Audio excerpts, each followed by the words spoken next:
cuando son las 9 de la noche con 5 minutos y 44 segundos. Yo saludo a mis millennials que ya se encuentran aquí, todos ellos conectados, para platicar de tantos temas, pues a nivel global, a nivel local y a nivel casi espiritual. Está Guillermo Ucha del TEC de Monterrey. ¿Cómo estás? Tiempo que no te veíamos por acá, Guillermo. Alejandra del Toro de la UNAM, Geraldine Cisneros del Poli, Valentina Tobón del ITAM. Pues el tema COVID-19, hoy alcanzó México su cifra récord durante toda la pandemia, 44,000 contagios, y eso que son las cifras oficiales, ¿eh?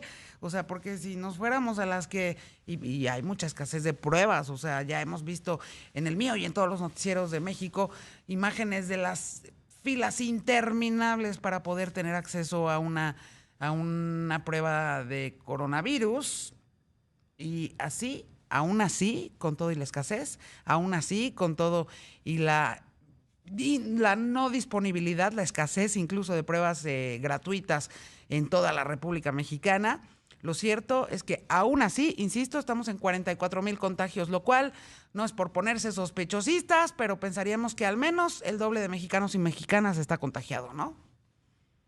Sí es, Yuri, parece que esto es la cuarta temporada, ¿no? De esta serie llamada COVID, o sea, porque en verdad, o sea, parece que estuviéramos viviendo como en el 2020 cuando esto recién empezó, ¿no?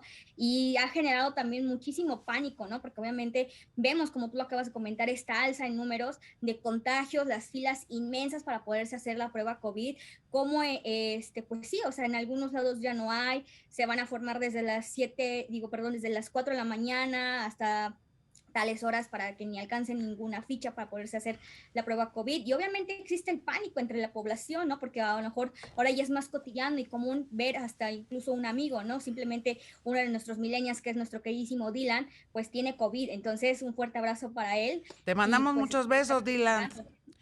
La sí, semana pasada justamente le acababan de mandar su resultado cuando nos sí. dijo, ay, estoy positivo, ¿no?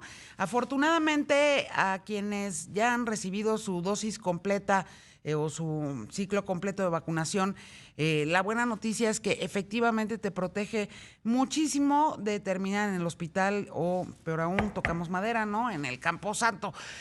Lo que sí han dicho en este y en varios espacios más los expertos en salud es que no necesariamente esta idea de que la cepa Omicron es más leve es verídica.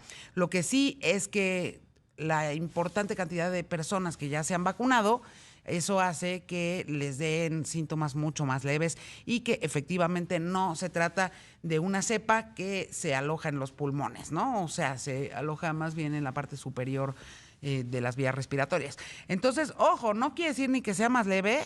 Sí ha habido muertes, muchas en el mundo derivadas por Omicron, y no quiere decir tampoco que no vaya a haber saturación hospitalaria en nuestro país nuevamente. Esperemos que no sea el caso, pero de que puede pasar, puede pasar. Exacto, y al gobierno pues está minorizando esto, ¿no? Obviamente porque sí, algunas de las personas ya contamos con algún esquema de vacunas y incluso algunas no. Y yo por favor hago el atento aviso de si no se han vacunado, por favor vacúnense. Y de hecho la semana pasada también lanzaron ya el registro para que puedan vacunarse, bueno, para que puedan tener el refuerzo de la vacuna las personas de 40 a más años. Entonces, para que puedan tener este refuerzo. Entonces, por favor, hacer inquietud a las vacunas, porque obviamente es lo que nos está ayudando a ese sistema inmune para que no nos dé tan fuerte. Y en algunos casos también que se están aplicando las pruebas COVID, les sale negativo, obviamente, porque las vacunas están haciendo su chamba. Entonces, seguir igual, o sea, el gobierno está pasando como si no pasara nada, como ¿Quién si, ay, más? no, no va a pasar, sí, como si esto no fuera a pasar más, pero obviamente no es nada del pánico, sino simplemente hay que tener una Ya responsabilidad. te voy a regañar a ti, te voy a regañar a ti, Geraldine, como No, regañaba en su momento a ahorita, Guillermo y regaño también a Dylan cuando monopolizan la palabra. ¿Quién más? perdón. Sí, yo creo que tenemos mucha suerte como país porque el gobierno está tapado de ojos y finalmente si no hubiera sido por las vacunas que también nos llegaron del extranjero y que la gente sí cree en las vacunas y en la efectividad de las mismas, pues al final, aunque estén los contagios a todo lo que da y como dices, tal vez al doble, no estamos sufriéndolo como cuando empezó la pandemia, ¿no? Entonces, pues igual yo invito a todos los que nos están viendo a que sigan con todas las medidas de para cuidarnos, el uso del cubrebocas, la sana distancia, no vernos tan seguido ahorita con los amigos. Después de estas fechas importantes de Navidad, Año Nuevo, pues el alza estuvo muy fuerte y pues creo que es eso, que hemos tenido mucha suerte en verdad y qué bueno por la gente que sí se vacuna también y que sigue las medidas. Yo creo que Alejandra toca un tema primordial, que es la responsabilidad social ante esta situación en particular. Como bien lo decía Geraldine y bien lo decías tú, Yuri, el gobierno está tapado de ojos.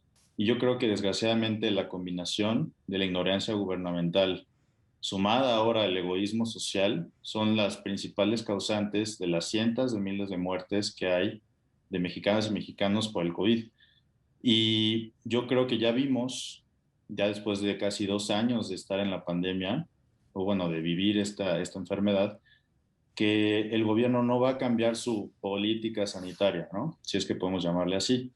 Y es por ello que yo creo que es ahí en donde nosotras y nosotros como sociedad mexicana tenemos que replantearnos el papel que jugamos y tenemos que dejar a un lado el egoísmo que ha marcado mucho de estos 2 años. Vemos cómo personas pues se van de viaje, se van al antro, salen a fiestas, hacen reuniones y no vemos cómo, vemos más bien cómo no se piensa en todas las personas que hoy están haciendo fila para tramitar su incapacidad ante el IMSS.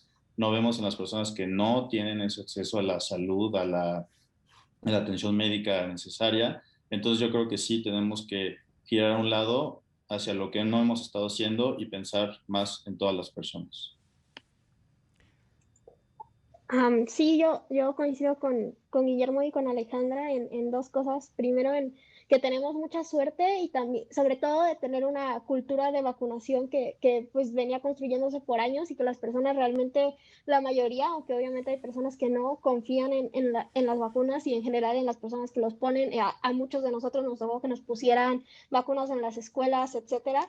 Y creo que eso sin duda pues fue fundamental porque realmente no hay como una política sanitaria que tenga algo uniforme y en este sentido creo que también empieza a ser importante lo que está haciendo no solo la sociedad civil, que coincido, y para no repetir, pero también los gobiernos estatales y municipales, porque aunque quizá no hay una política uniforme, que hubiera sido lo ideal, sí hay estados que han tomado diversas medidas, algunas más útiles que otras, pero creo que eso sí, aunque tal vez no se ha notado tanto, sí se puede ver en cada estado y esperamos que, bueno, yo espero que eso pueda, pues, hacer contrapeso a la nula política federal. Y por otro lado, me parece interesante que a pesar de los contagios se siga minimizando esto y no se haya invertido en una política laboral y de cómo se va a gestionar esto en cuestión del IMSS y el ISSSTE. Esto me parece fundamental y me parece extraño porque también creo que sería una política popular y creo que es algo que a las personas las tiene preocupadas y si no se van a tomar medidas sanitarias ni se van a tomar medidas como cubrebocas obligatorio o cualquier otra, creo que al menos se debería gestionar esto. Sin duda alguna, y esto en el inmediato plazo, todo lo que me mencionan.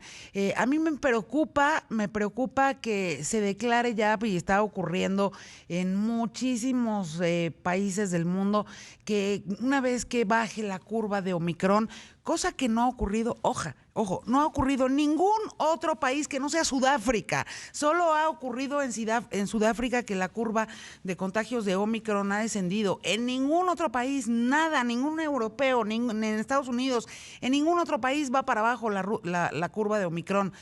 Y ya están diciendo, no, ya cuando esta curva baje y desaparezca, se acabó el COVID.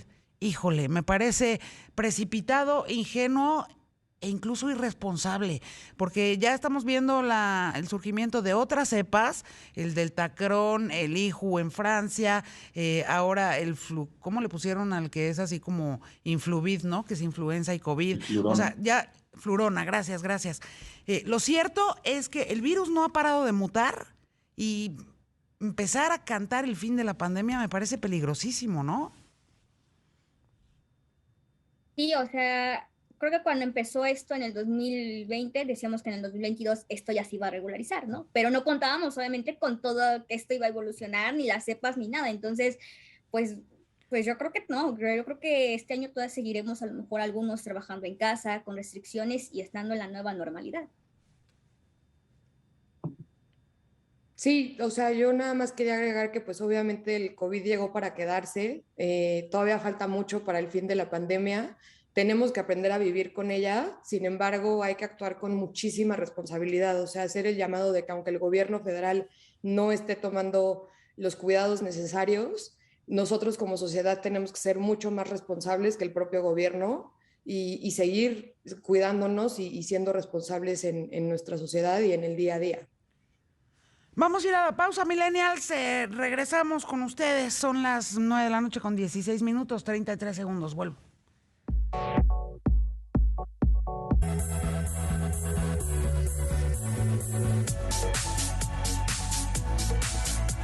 De la noche con 20 minutos, 26 segundos. Estamos de regreso en este miércoles millennial aquí en Ya Sierra. Y bueno, pues el otro tema de la semana, los cambios en el gabinete de Andrés Manuel López Obrador. Pues un tema un poco controversial, yo creo. Creo que es una señal total de que el presidente se rindió con el Tren Maya. Creo que cambiar a quien había sido el titular, o bueno, el encargado de la obra, no, quizás no la más importante, pero una de las más importantes del sexenio, y poner en su lugar a una persona que no ha entregado buenos resultados. Digo, también es necesario mencionar que no tiene ningún tipo de preparación académica y hay un tipo de discusión acerca de alrededor de esto en redes sociales porque una persona dijo que era una forma de discriminarlo. Yo creo que no va por ahí. Yo creo que en el legislativo, por eso no hay este tipo de requisitos para ocupar un cargo de ese sentido, de ese sector. Pero ya cuando manejas miles de millones de pesos, cuando tienes en tu poder generar un impacto para millones de personas, creo que sí tiene que haber una preparación mínima, ¿no? Una especialización también para llevar a cabo todos los programas posibles. Y el hecho de poner a una persona que viene de bienestar ahora a hacerse cargo del Tren Maya, yo creo que es una muy mala señal. Y también a las personas, no voy a generalizar, no voy a decir que todas están mal, pero sí preocupa mucho que el presidente no hace cambios en beneficio del país, sino más bien da premios a la lealtad. Entonces, si seguimos, y más bien si él sigue tomando decisiones con el hígado, con el estómago, para nada más cumplir con sus ideales políticos y mantener los programas sociales y mantener una plataforma electoral fuerte para los comicios del año que viene, más bien de todos los años que le restan a su sexenio, yo creo que vamos a seguir en esta picada que no vemos que tenga fin. Sí, porque no vas a poner, si te van a hacer una operación por una apendicitis, pues no, yo no me pondría en manos de ninguno de ustedes cuatro, ni ustedes en las mías, ¿no? Por supuesto que hay un grado de estudios que es necesario para realizar ciertas actividades, ¿no? Sí, además, o sea, no tiene ninguna otra experiencia en otro puesto del estilo, ¿no? Que podría ser como otra justificación, ¿no? No tiene tal vez las licencias académicas, que podemos argumentar que podría ser una cuestión, aunque, bueno, eso se puede debatir, pero tampoco tiene experiencia en ningún cargo relacionado con lo que va a hacer en este cargo de una obra que es importantísima.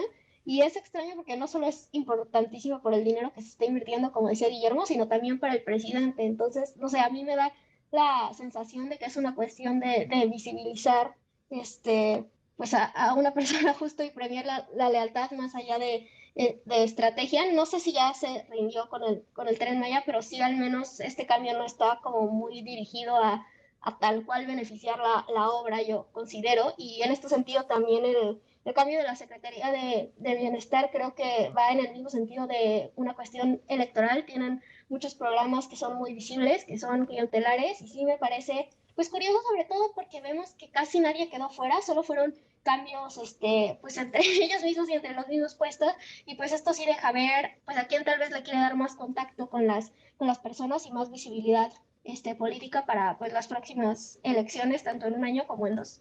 Bueno, o sea, este año y en dos. ¿Y cuál sería tu lectura en particular? ¿A quién le quiere dar más visibilidad con esa lectura tuya?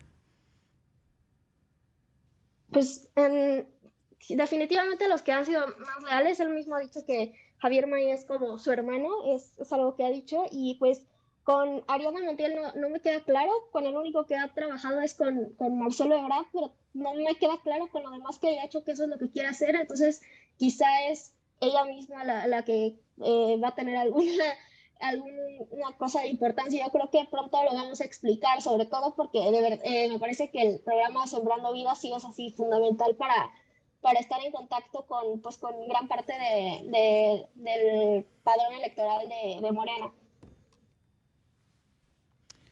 ¿Quién más?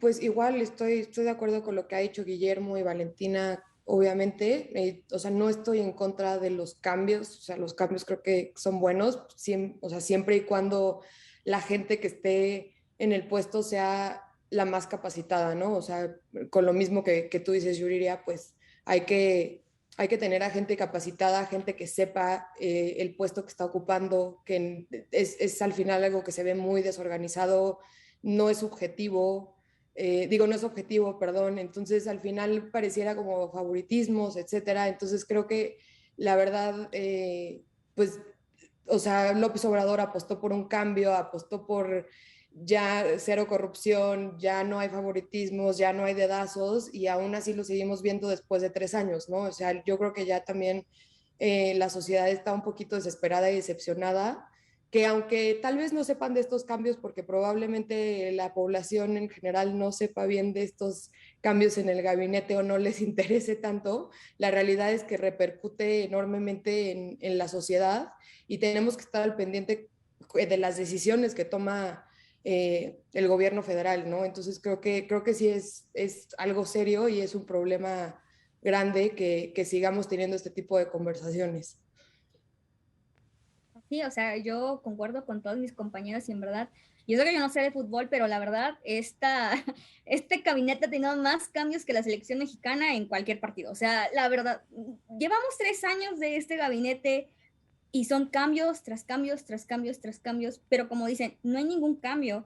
Y siempre que ponen a alguien en diferente puesto, en diferente secretaría, la mayoría no cuenta con una especialidad o algo referente a lo que debería de tratarse, ¿no? Entonces, ¿hacia dónde va esto? ¿Se trata de favoritismo? ¿Se trata de lealtad? ¿Se trata de todo? Y cuando, bien como lo decía Alejandra, cuando empezó esto, Andrés Manuel decía que esto no iba a suceder, que en su gobierno esto no iba a suceder. Entonces, ¿qué está pasando? Está sucediendo lo mismo que él decía que no iba a pasar.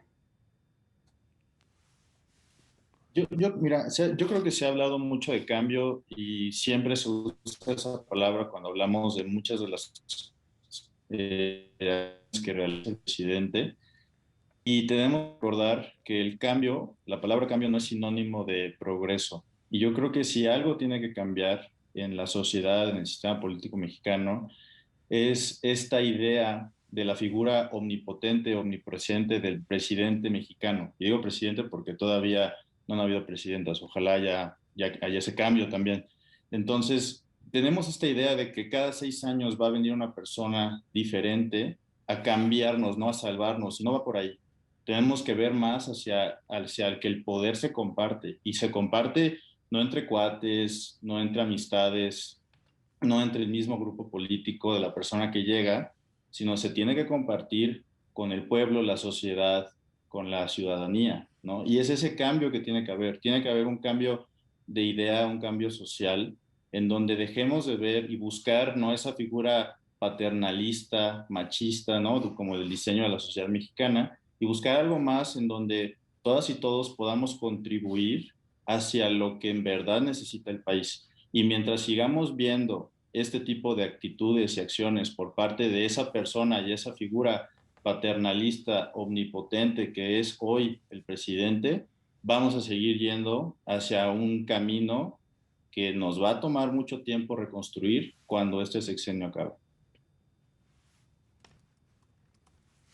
Sin duda alguna, ahorita ya prácticamente cualquier decisión que el gobierno de Andrés Manuel López Obrador anuncie, todas tienen que ver con lo que él tenga en su hoja de ruta de aquí al final de su sexenio, ¿no? Todo, absolutamente todo. Lamentablemente, porque en una circunstancia en la que nos encontramos no solo en México, sino en el mundo entero, es decir, en este contexto pandémico, yo creo que las decisiones tendrían que estar mucho más puestas en el aquí y en el ahora, ¿no? En lo que está ocurriendo hoy en día con la sociedad mexicana, en cómo estamos enfrentando esta crisis sanitaria, porque lo cierto es que no vamos a parar de ver deterioros en muchos terrenos si esta conciencia de emergencia termina por postergarse cuando claramente pues la pandemia ha decidido no postergarse a sí misma, ¿no? Y la inseguridad tampoco, pues. Justo creo que llama la atención que no haya cambios para nada en la Secretaría de Salud ni en nada de seguridad, tampoco del trabajo, y sí en estas secretarías pues como pues estratégicas, quizá mediáticas y pues como importantes para el presidente, pero en cuestión de visualización. Y también a mí me llamó la atención que otro de los cambios fue el director general del aeropuerto en un momento sí crítico, que tal vez no es un cambio tan visible y es el único en el que se cumple que el perfil tiene un poco, o sea, tiene que ver con el puesto, es un ingeniero mecánico. Entonces, no sé, creo que 100% es importante ver con qué intenciones están haciendo esos cambios y pues sí exigir, al menos como sociedad, pues que haya cambios para un cambio que sí sea de progreso y no, como decía Guillermo, solo un cambio pues superficial y un cambio que busca objetivos que no necesariamente benefician a todos y pues tampoco a la mayoría. Pues ahí está, millennials. ¿Algo que quieran agregar antes de despedirnos?